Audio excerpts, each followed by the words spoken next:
우리는 계속해서 2022년 표에 관한 말씀을 함께 나누고 있습니다.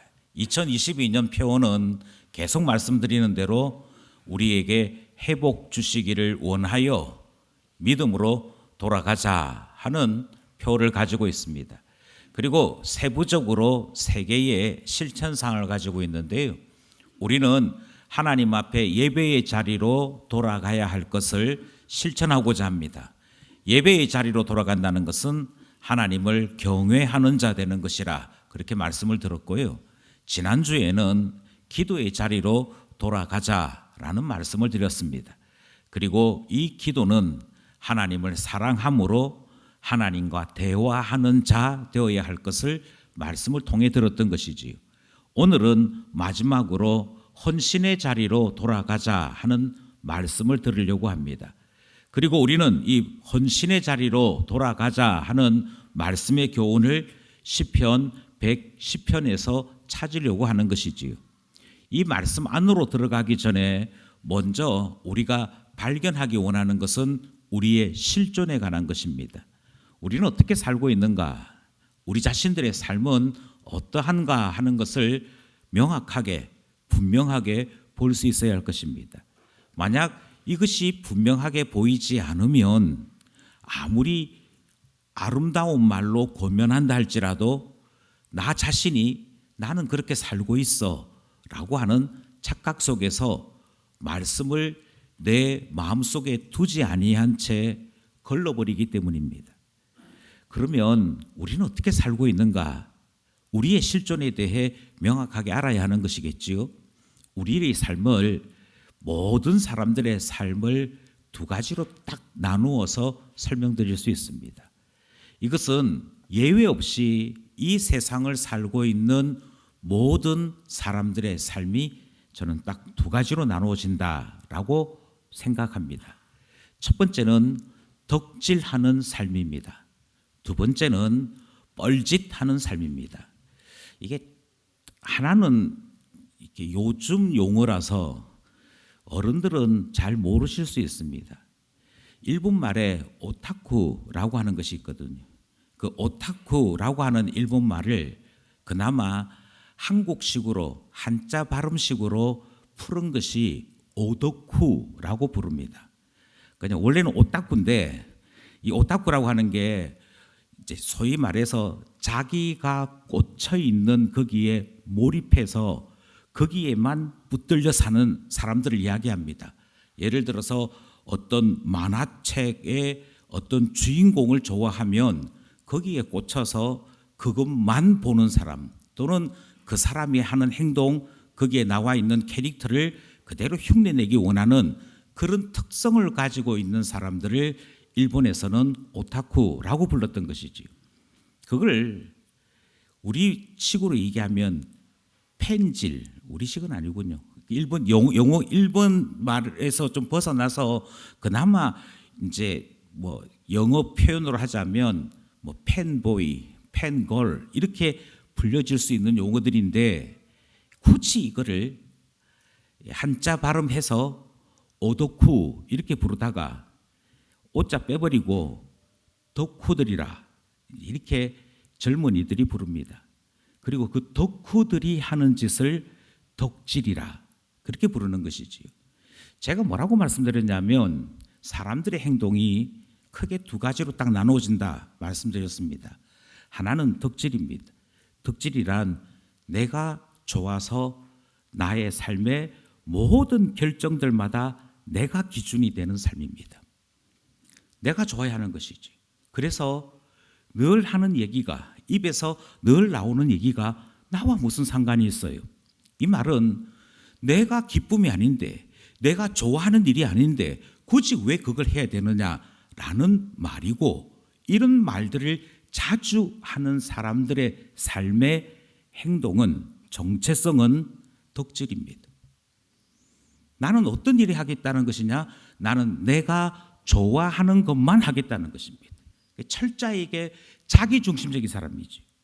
내가 만족스러운 삶, 나 자신이 기뻐하는 것, 내가 관심 있는 것에만 내가 관심을 가지고 힘을 쏟겠다 하는 사람들의 행동이 나타납니다. 그래서 한쪽 편에는 누가 있느냐 하면 덕질하는 사람들이 있습니다. 그런데 반대편도 있어요. 어떤 사람들이 있냐면 뻘짓하는 사람들이 있습니다. 여기서 뻘짓한다는 말은 가치도 없고 의미도 없는 쓸데없는 짓에 빠져 있는 것입니다. 그걸 왜 하는지 자기 자신도 몰라요. 자기 자신도 거기에 만족스럽지 않습니다. 그래서 입에서 늘 나오는 얘기가 나도 힘들어, 나도 하기 싫어, 나도 좋아서 하는 것 아니야 라고 이야기하는 것이지요. 그런데 왜 합니까? 왜 하느냐 하면 눈치 때문에 합니다. 그 사회가 가지고 있는 규정 때문에 합니다. 주로 장남들이 이렇게 살아가지요. 부모님 모셔야지. 부모님 모시는데 당연히 오빠가 모셔야지. 큰 형님이 모셔야지. 그리고 그 일을 맡고 있는 장남들이, 장자들이 늘 하는 얘기가 내가 장자이다 보니 어쩔 수 없이 하는 거야. 내가 이것을 기뻐서 하는 거 아니야. 주변 사람들이 첫째가 부모님 모셔야 된다고 하니 하는 것이지. 그러면 그 사람의 삶이 뻘짓으로 가고 있는 것입니다. 자기도 기쁘지 않아요. 가족도 기쁘지 않아요. 그런데 왜 하느냐 하면 주변 사람들의 시선이 그러니까. 그래서 내 삶이 기쁘지도 아니하고 만족도 없음에도 불구하고 주변 사람들의 시선을 따라 살아가는 삶을 꾸역꾸역 살아가는 그런 삶이 우리 삶 가운데 또 하나 차지하고 있다는 것입니다. 그러면 제가 이렇게 질문해야겠죠. 우리의 모든 삶이 두 개로 나눠집니다. 둘 중에 하나입니다. 덕질하든지 뻘짓하든지. 그리고 제가 이렇게 질문할 것입니다. 이 자리에 계신 분들은 어느 쪽에 속해서 자기의 삶을 살아가고 있습니까? 주로 장남들은 뻘짓에 가까운 삶을 살아갑니다. 부모님이 원해서 대학 갑니다. 부모님이 원해서 결혼합니다. 부모님이 원해서 그리고는 내 인생은 어쩔 수 없었다 이렇게 얘기하는 삶에 빠지고 마는 것이지요. 반면에 둘째들은 대부분 덕질로 살아갑니다. 내가 왜 그거 해야 돼? 나는 내가 하고 싶은 대로 할 거야. 이것은 중요한 결정사항이 생길 때 더 분명하게 구별됩니다. 아마 우리 인생에서 중요한 것은 공부할 때 아니겠나 싶습니다. 진학을 포함한 공부할 때 당신이 어떻게 공부하느냐 하는 것을 보면 대부분의 사람들이 덕질 아니면 뻘짓을 합니다. 왜 공부하느냐? 공부해야 된다고 해서요. 학교 가야 된다고 해서요. 대학 가야 된다고 해서요. 그래서 왜 대학 가야 되는지 구체적인 이유는 없습니다. 내가 공부를 해서 뭘 하겠다라고 하는 구체적인 소망도 없습니다. 소망도 없고 목적도 없고 기쁘지도 않는데 왜 하느냐? 해야 된다고 하니까.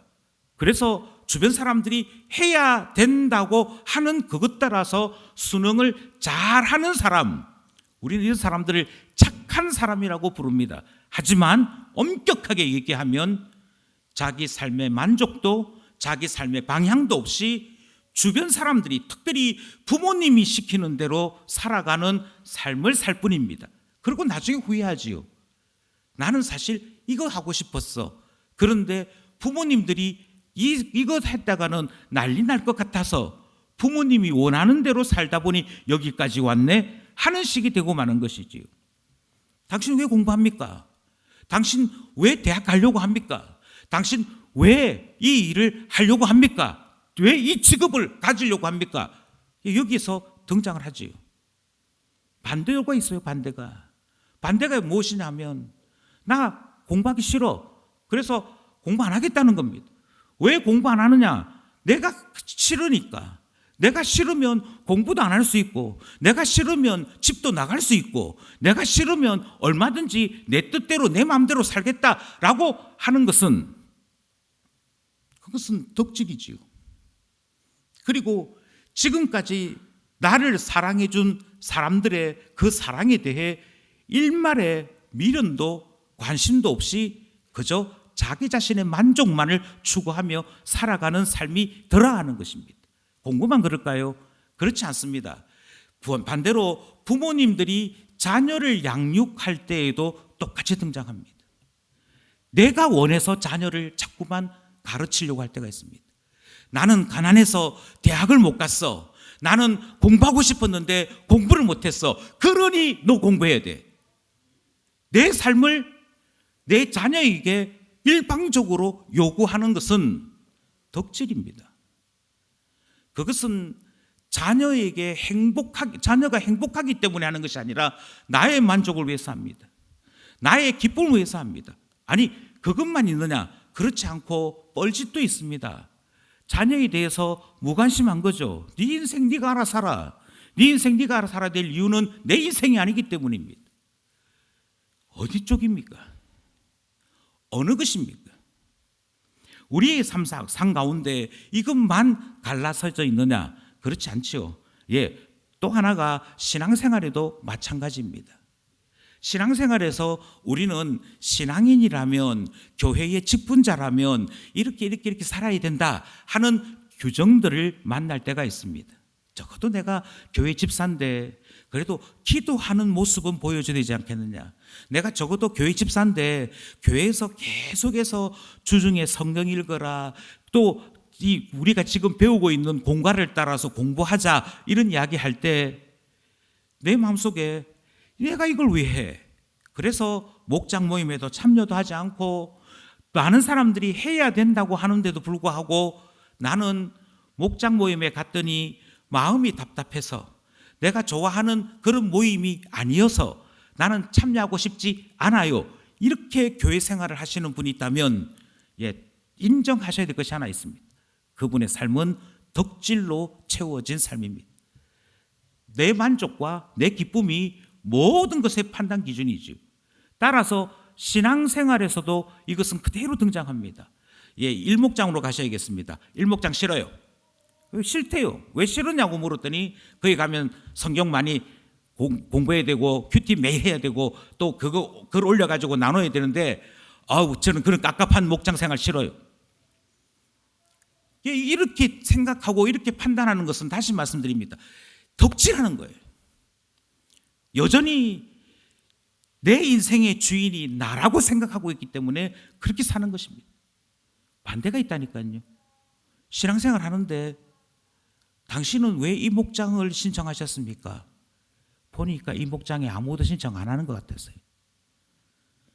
이 목장을 신청한 이유가 무슨 기쁨이 있거나 여기에 소망이 있어서가 아니고 가만히 보니, 주변 눈치를 보니 이 목장에 내가 들어가서 있어줘야, 주변의 상황을 보니 나라도 여기에 들어가야 뭔가 될 것 같아서, 그래서 주변 상황과 눈치를 살펴서 제가 이 목장에 들어간 겁니다. 그게 뻘짓입니다. 그러니 신앙생활이라고 하는 것 안에서도 이름은 신앙생활인데 사실은 전혀 신앙과 상관없는 덕질이 나타나고 뻘짓이 나타나더라 하는 것이지요. 그럼 목사님 어떻게 살아야 한다는 얘기입니까? 어떻게 살아야 한다는 이야기는 이미 설교 제목에서부터 나와 있습니다. 우리는 제 세 번째의 삶을 살아갈 수 있습니다. 제 삶의 삶이 무엇이냐면 바로 헌신하는 삶이 우리에게 주어져 있는 것이죠. 헌신이라는 삶이 있습니다. 그리고 우리는 그 헌신이라고 하는 삶이 무엇인지를 오늘 본문 말씀을 통해 배우려고 하는 것입니다. 본문이 시편 110편인데요. 시편 110편은 몇 가지 점에서 매우 특이한 사실을 우리에게 소개하고 있습니다. 제일 먼저 오늘 본문은 두 개의 주라고 하는 표현이 등장합니다. 원래 이 주라고 하는 표현은 하나님에게만 사용되어지는 표현입니다. 그런데 오늘 본문을 가만히 보시면 주께서 그 오른편에 있는 주에게 이런 식의 표현이 등장하면서 주가 둘 등장하는 것을 확인할 수 있지. 5절 말씀입니다. 5절 말씀 함께 합독합니다. 시작. 주의 오른쪽에 계신 주께서 그의 노하시는 날에 왕들을 쳐서 깨트리실 것이라. 아멘. 분명히 한 분 주는 여호와 하나님입니다. 우리가 하나님 하는 그분입니다. 그런데 그 여호와 하나님 오른편에, 오른편이라는 말은 권능의 자리입니다. 가장 신뢰하는 자리입니다. 모든 것을 위임하고 모든 것에 대하여 신뢰하는 자리가 바로 주의 오른편의 자리인데, 거기에 또 다른 주가 앉아 있다라고 이야기합니다. 그래서 주께서, 야훼께서 그 오른편에 주를 앉혀 놓으시고는 그 주에게 권능, 존귀, 영광을 주신다라고 표현하고 있는 것이지요. 그럼 여기서 가운데 앉아 계시는, 중앙에 계시는 주님은 누구고 오른편에 앉아 있는 주는 누군가라고 하는 것을 구분해야 할 것입니다. 그것이 시편 110편이 가지고 있는 놀라운 발견이고 특징입니다. 두 개가 있다, 자리가 두 개가 있고 주라고 이름 붙여진 두 분이 있다, 그게 누굴까라고 하는 이 점에 대해서 우리는 궁금해하면서 또 하나 중요한 사실을 알게 하지요.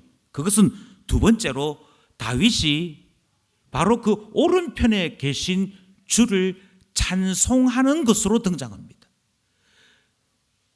다윗이 왕인데요, 왕일 때 이 노래를 지었는데요, 왕인 다윗이 주의 오른편에 계신 그분을 향하여 찬송을 하는 것이죠.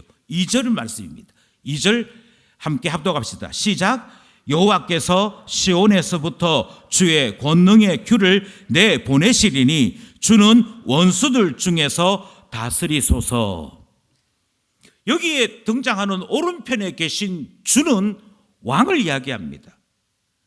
그래서 우리 하나님께서 왕을 세우시는데 그 왕을 우리 하나님이 주라고 부르시는데 그 주에게 하나님만이 가지고 계신 존엄함의 상징 큐를, 그 지팡이를 맡기시더라는 것이죠. 그러자 이 광경을 지켜보았던 다윗이 바로 큐를 가지고 계신 그 권능의 주님께, 주님 이 세상 다스려 주십시오, 특별히 주의 원수들을 다스려 주십시오 하고 기도하는 내용이 등장하더라는 것입니다. 왕인데 왕인 다윗이 주를 인정하고 있고 그 주를 향하여 기도하는 내용이 시편 110편에 등장하더라 하는 것이죠. 또 있습니다. 시편 110편의 특징 중에 하나는 하나님께서, 성부 하나님께서 맹세하시는 내용이 등장합니다. 이것이 성경에 자주 등장하는 내용이 아닙니다. 시편 110편에 등장하는 매우 독특한 표현이고 또 말씀입니다. 하나님이 스스로 맹세하시는 거예요. 내가 반드시, 내가 약속하건대, 내가 이 일에 대하여 보증하건대 이 일을 반드시 내가 한다, 이렇게 약속하시는 내용이 등장하는 것이죠. 4절 말씀입니다. 4절 말씀 시작. 여호와는 맹세하고 변하지 아니하시리라. 이르시기를 너는 멜기세덱의 서열을 따라 영원한 제사장이라 하셨도다. 아멘. 우리 하나님께서 맹세하시기를 주의 보좌 오른편에 계신 주님께 뭐라고 말씀하시냐면 영원한 제사장이 될 것이다. 멜기세덱의 서열을 따라 세워지는 영원한 제사장이라고 하는, 반드시 이 일이 변하지 아니하고 이루어질 것이다 라고 하나님이 맹세하여 우리에게 전하여 주시는 말씀이 여기에 등장하더라는 것입니다. 그러니 이 110편은 그냥 노래가 아닙니다. 여기에는 예언이 있고 여기에는 하나님의 맹세가 있고 하나님께서 장차 우리 가운데 행하실 예언이 있습니다. 그것이 시편 110편이 가지고 있는 특징이지요. 그리고 그 가운데 무엇이 있는고 하니 바로 헌신이 등장을 합니다. 헌신에 대한 말씀이 등장을 하거든요. 그것이 3절 말씀입니다. 3절 말씀 함께 합독합니다. 시작. 주의 권능의 날에 주의 백성이 거룩한 옷을 입고 즐거이 헌신하니 새벽 이슬 같은 주의 청년들이 주께 나오는도다. 아멘. 여기서 우리는 시편 110편의 또 다른 특징 하나를 만나게 되는데요. 가장 의혹이 많이 일어난 많이 어역해서 번역된 성경이 시편 110편입니다. 이 말을 잘못 들으면 새벽 이슬 같은 주의 청년들이, 이 표현에서 주의 청년들은 새벽 이슬 같다. 그 주의 청년들이 새벽 이슬 같다는 말은 주의 청년들이 순수하고 맑고 그런 표현인가 보다. 그래서 권능의 날에 주님께서 온 세상을 심판하시고 원수들을 무찌르시는 그 날에 주의 청년들은 깨끗한 사람, 순수한 사람들이 다 주님의 청년들로 나타나는가 보다, 이렇게 오해하기가 쉬울 것 같습니다. 이것은 본문의 뜻이 아니거든요. 이 본문의 뜻을 조금 정확하게 이해하실 필요가 있습니다. 새번역 성경이라는 것이 있습니다. 대한성서공회에서 우리가 지금 읽고 있는 이 성경 말고 다음에 이렇게 바꾸려고 준비하고 있는 성경이 새번역 성경이라고 하는 것인데요. 새번역은 3절을 이렇게 번역하고 있습니다. 주라는 말 대신에 임금, 그러니까 왕이다 라고 이미 단어를 바꾸어서 해석하는 것이죠. 3절 말씀 새번역으로 함께 합독합시다. 시작. 임금님께서 거룩한 산에서 군대를 이끌고 전쟁터로 나가시는 날에 임금님의 백성이 즐거이 헌신하고 아침 동이 틀 때에 새벽 이슬이 맺히듯이 젊은이들이 임금님께로 모여들 것입니다. 그러니까 새벽 이슬 같은 주의 청년들이란 말의 원뜻은 아침에 새벽 이슬이 온 들판에 송글송글 맺히듯이 여기저기에서 수많은 주의 백성들이 그 권능의 날에 주님 편에 붙어서 주님 편에 함께해서 그 권능의 역사를 함께하게 될 것이다 하는 의미를 담고 있는 것입니다. 그러니까 새벽 이슬이라고 하는 것은 숫자의 이야기예요. 그만큼 많은 주의 청년들이 나타나게 된다 하는 것입니다.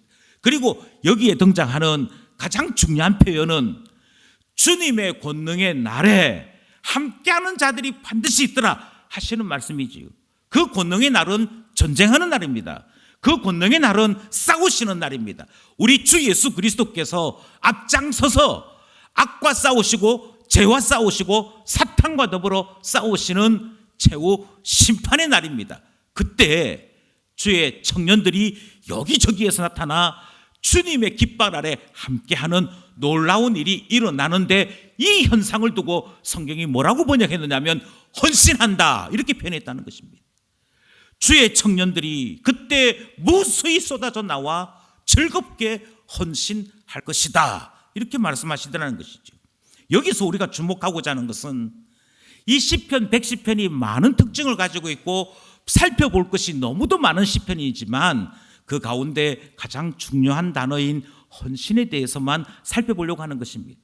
왜 이 단어를 살펴보려고 하느냐? 그것은 이 헌신, 그것이 어떤 의미인지를 시편 100편이 우리에게 소개하고 있기 때문이고, 헌신의 자리로 돌아가자라고 이야기할 때 이 뜻을 알아야 헌신의 자리로 돌아갈 수가 있기 때문입니다. 시편 100편이 말하는 헌신은 무엇이냐? 제일 먼저 시편 100편이 이야기하는 것은 하나님의 뜻을 알고 난 자들에게 일어나는 것을 헌신이라고 말씀하고 있다는 것입니다. 다시 말씀드립니다.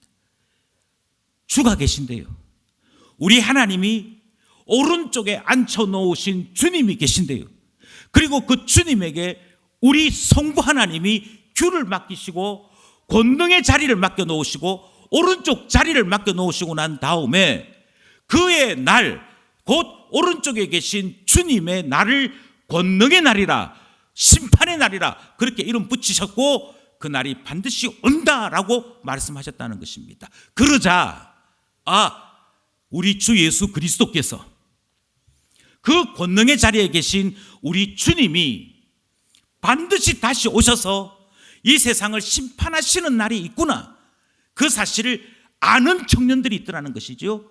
그 사실을 믿는 청년들이 있더라는 것이죠. 그래서 그 믿는 자들이 예비되어 있다가 주께서 깃발을 들고 자 싸우자 하는 그날에 여기저기서 몰려 들어오더라는 것입니다. 여기저기서 몰려 들어오는 그 한 사람 한 사람들의 성도들을 가르쳐서 뭐라고 부르냐면 주의 청년들이라고 부르고 있고요, 그들이 헌신하는 자들이라 그렇게 부르고 있더라는 것입니다. 그러니 헌신은 무엇이 가능해야만 헌신이 되느냐? 하나님 뜻을 알아야 가능합니다. 하나님 뜻을 아는 자만이 헌신할 수 있는 것입니다. 누군가가 이렇게 얘기했지요. 하나님이 모든 사람들과 함께 계실 수 없어서 모든 사람들과 다 대화하고 이야기하고 그 모든 삶에 동행하실 수가 없어서 그래서 부모를 붙였다, 그렇게 얘기하지요. 예, 하나님께서 이 아이의 부모이신, 이 아이의 진정한 아버지이신 하나님이 하나님을 대신하여 나를 부모로 세우고 이 아이를 돌보라고 하셨구나, 그거 아는 그 사람이 헌신할 수 있는 겁니다.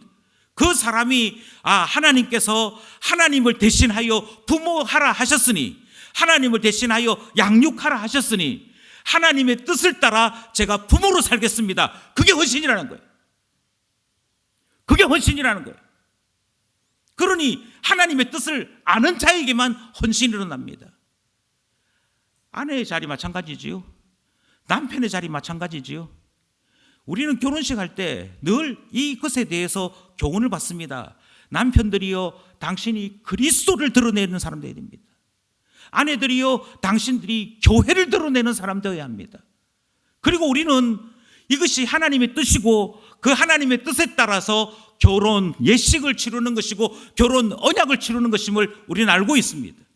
우리는 세례가 무엇인지를 알고 있습니다. 하나님께서 세례를 통하여 너가 죄에 대하여서는 죽고 의에 대하여서는 살아난 사람, 그래서 마지막 날에 이 사망 권세를 깨뜨리는 날에 부활의 사람으로 당연히 하나님 편에 붙어야 될 사람 될 것, 그것이 하나님의 뜻인 것을 너가 믿느냐라고 이야기할 때 우리는 서약함으로 믿습니다 라고 이야기함으로 세례받은 것 아니겠습니까? 그러니 나를 향한 하나님의 뜻이 분명합니다. 하나님께서 나를 부모로 또 아내나 남편으로 세우실 때 하나님의 뜻이 분명합니다. 그 하나님의 뜻을 알기에 그 다음에 일어나는 것이 헌신이라는 것입니다. 다윗이요, 왕인데요, 그 왕인 다윗이 왕 대신 주 예수 그리스도를 가르쳐 주님이라고 부르면서 왕이신 주님이 무슨 일 하시는지를 지켜봅니다. 그 권능을 주신 성부 하나님의 뜻이 무엇인지를 지켜보았습니다. 그랬더니 2절 말씀에 악을 무찌르고 주변에 있는 모든 악한 나라들을 깨어서 부서뜨리는 것이 왕 대신 주 예수 그리스도께서 하시는 일이시다라는 사실을 알게 되고요, 그것을 알고 났더니 나를 왕으로 세우신 하나님의 뜻이 무엇인지 알겠다 하는 사실이 나타납니다. 그때 헌신이 일어납니다. 그때 헌신이 시작됩니다. 하나님의 뜻을 모르면 내 뜻만 알지 뭘 할 수 있겠습니까? 왜 내가 좋아하는 것만 하겠다고 말하느냐면 하나님 뜻 모르기 때문입니다. 하나님 뭘 원하시는지 모르기 때문입니다. 하나님이 원하시는 것을 모르다 보니 내가 좋아하는 것, 내가 원하는 것, 내가 선택한 것, 그것에 모든 것을 걸기 시작하더라는 것이죠. 그런데 다윗은 그렇게 말하지 않습니다. 아니, 성경은 그렇게 말하지 않습니다. 헌신하는 삶이 있습니다. 그것은 덕질도 아니고 뻘짓도 아닙니다. 헌신하는 신자의 삶이 있습니다. 그런데 그 헌신하는 삶이란 예수 그리스도 알아야 가능한 것이고요, 하나님의 계획을 알아야 가능한 것이고요, 하나님께서 나를 향한 뜻이 무엇인지를 알아야 헌신은 일어나는 것입니다. 그렇게 말씀하시는 것이죠.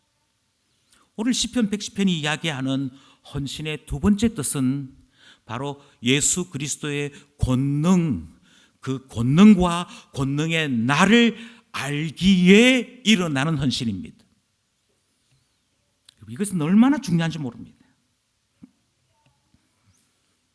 다윗은 왕인데 왕인 다윗이 하나님 앞에 기도하기를 하나님 저를 왕으로 세우셨습니다. 많은 사람들이 저를 보고 주라고 부릅니다. 그래서 고대 이스라엘 사회에서는 왕을 주라고 불렀습니다. 아도나이 주라고 불렀고요. 여기에 등장하는 주께서 내 주에게 라고 이야기할 때 이 호칭은 우리 세번역이 얘기한 것처럼 임금님을 이야기합니다. 왕을 이야기합니다. 그런데 그 다윗이 왕으로 살면서 뭐라고 얘기하는 거 아니?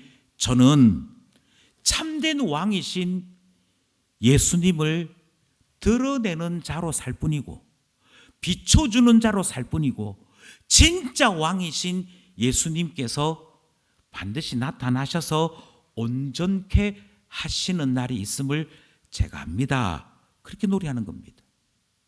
다시요. 제가 왕입니다만 진짜 왕 따로 계십니다. 그리고 진짜 왕이신 주 예수 그리스도께서 권능의 날에 반드시 오셔서 모든 것을 정리하십니다. 이 말이 우리에게는 이렇게 적용됩니다. 어떻게 적용되느냐 하면 주님, 제가 부모로 살고 있습니다. 제가 부모로 사는데 진짜 부모 따로 계십니다. 이 아이 영혼의 주인이신 하나님이 반드시 계십니다. 제가 부모로서 주의 뜻을 알고 나름대로 헌신합니다만 분명히 부족할 겁니다. 분명히 연약한 것이 있을 것입니다. 그런데 제가 헌신했을 때 비어있는 부분, 부족한 부분, 모자라는 부분은 누가 완성시키느냐? 그것을 위해 권능의 날을 정하시고 임하시는 주가 계심을 믿습니다. 그래서 다윗이 이야기하기를 제가 살아있는 날 동안에는 이스라엘을 위하여 전쟁을 하고 정복을 하고 이스라엘이 하나님 나라로 세워질 수 있도록 최선을 다할 것입니다만 제가 완성시키지 못한 부분들은 누가 완성시키시느냐? 바로 주님이 진짜 왕으로 임하시는 그날에 완성될 것을 믿습니다. 그게 지금 여기에 등장하는 헌신의 의미입니다. 여기에 나타나는 헌신의 의미인 것이죠.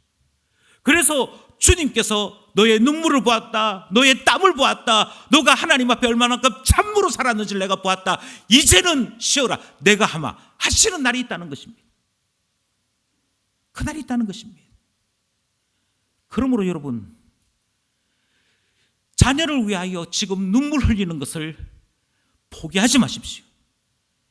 뭐 이런 놈이 다 있나 싶은 생각이 하루에도 12번 이상 드시겠습니다만 내가 할 수 있는 것 거기까지만 하십시오.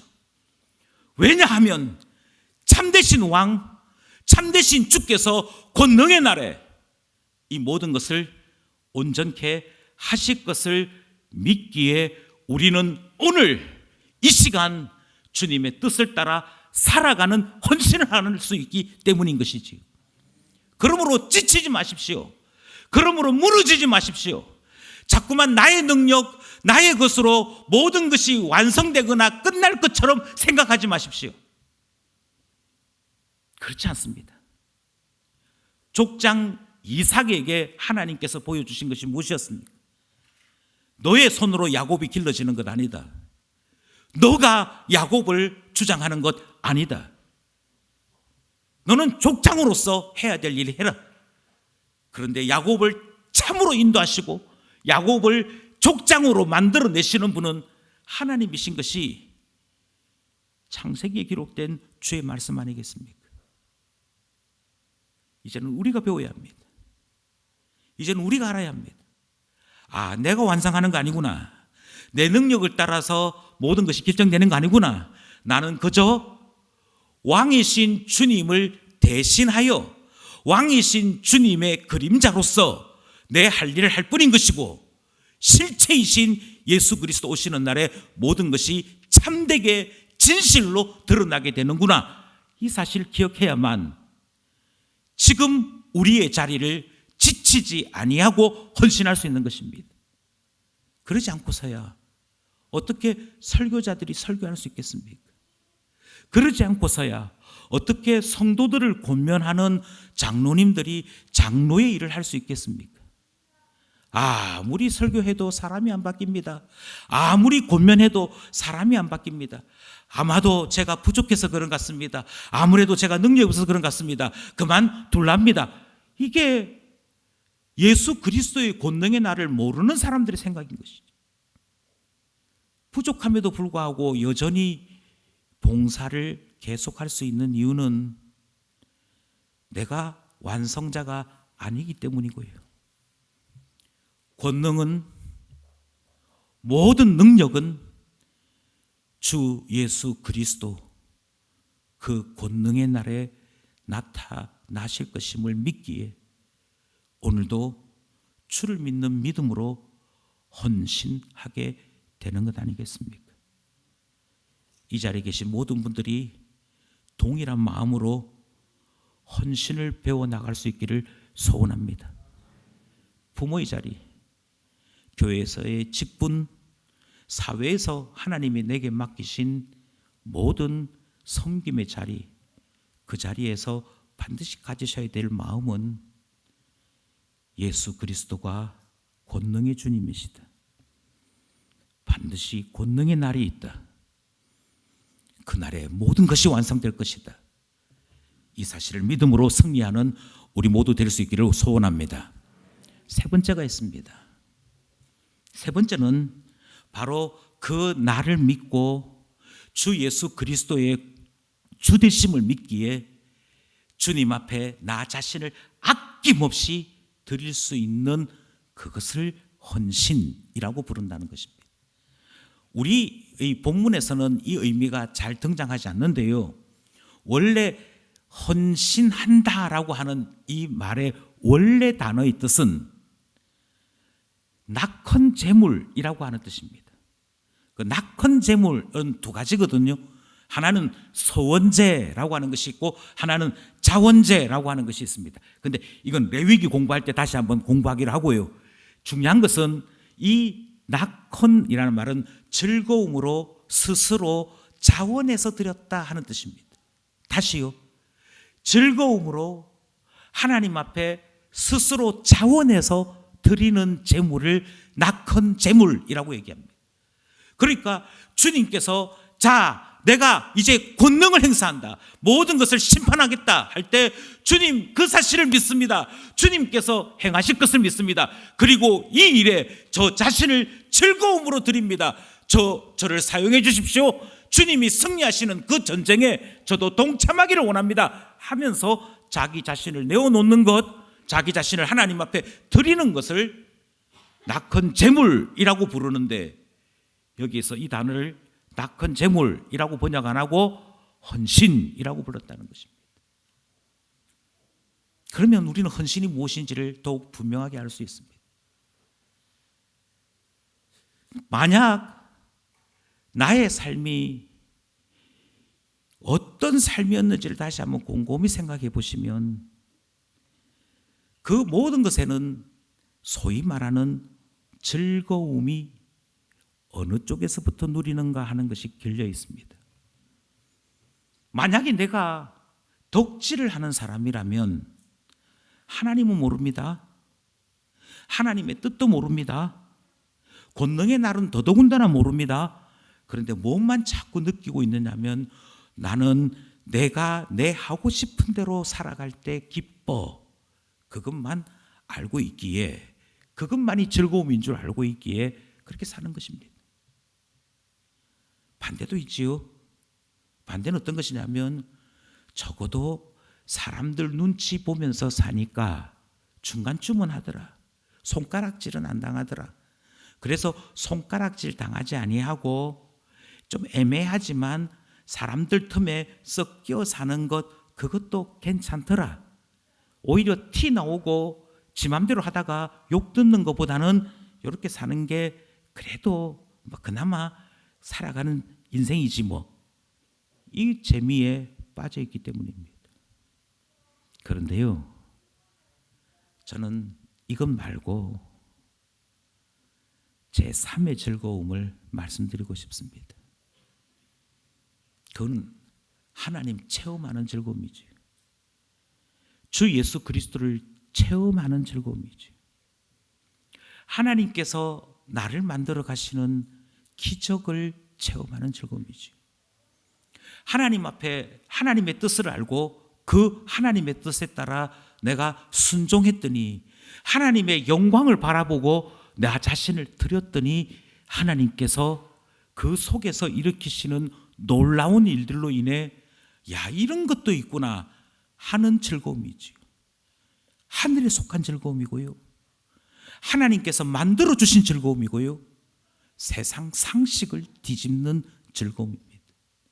그리고 우리는 그 즐거움이 바로 주 예수 그리스도의 날에 일어날 것을 믿는 신자로 살아가고 있는 것이지. 이제 조금 돌아오고자 합니다. 나는 나의 삶을 어디에 두고 있습니까? 삶의 정체성이 어디에 있습니까? 신자라고 말은 하면서도, 예수 그리스도를 믿는다고 말은 하면서도 주 예수 그리스도께서 나의 땀을 아름답게 만들어 주실 분인 것은 믿지 아니한 채 내가 할 수 있는 것만 하고 내가 좋아하는 것만 하겠다라고 생각하고 행동한다면 신자 아닙니다. 신자라고 말해서는 안 되고, 신자 되려고 다시 한번 나 자신을 회개하고 새롭게 해야 할 것입니다. 다른 사람 여전히 눈치를 보면서, 다른 사람들 여전히 다른 사람들의 판단과 다른 사람들의 그 생각 속에 사로잡혀 살고 있으면서 나는 신앙생활을 하는 사람이다, 하나님만 두려워하는 사람이다 라고 얘기한다면 다시 생각할 것을 말씀드립니다. 나의 행동 하나하나는 나의 정체성을 드러내는 표시이지요.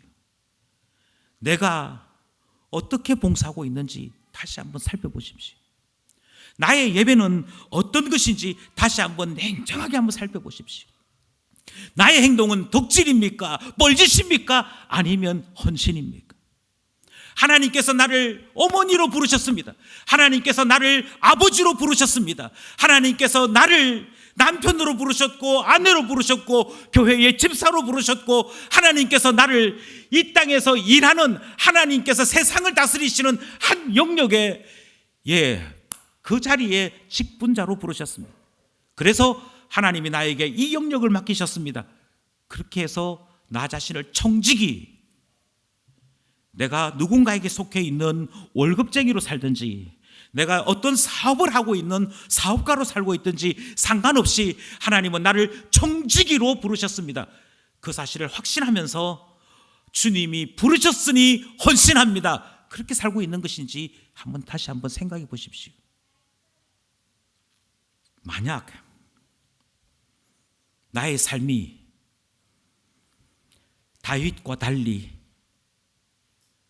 하나님을 믿는다고 하면서도 여전히 세상 사람들과 똑같이 내 만족 아니면 다른 사람들의 눈치에 사로잡혀 살고 있다면, 저는 이 시간 헌신의 자리, 신자의 자리, 신앙의 자리로 초대하고 싶습니다.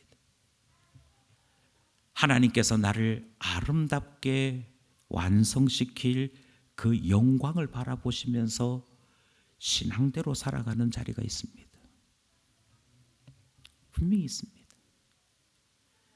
저는 이번 청소년부와 청년부 연합 수련회를 할 때 그 애니어그램을 강의해달라 하는 요청을 받았습니다.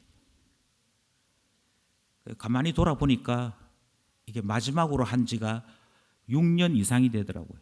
그래서 6년 전에 들었던 분들이 아닌 분들은 그동안 통 듣지를 못했구나 하는 사실을 보았습니다.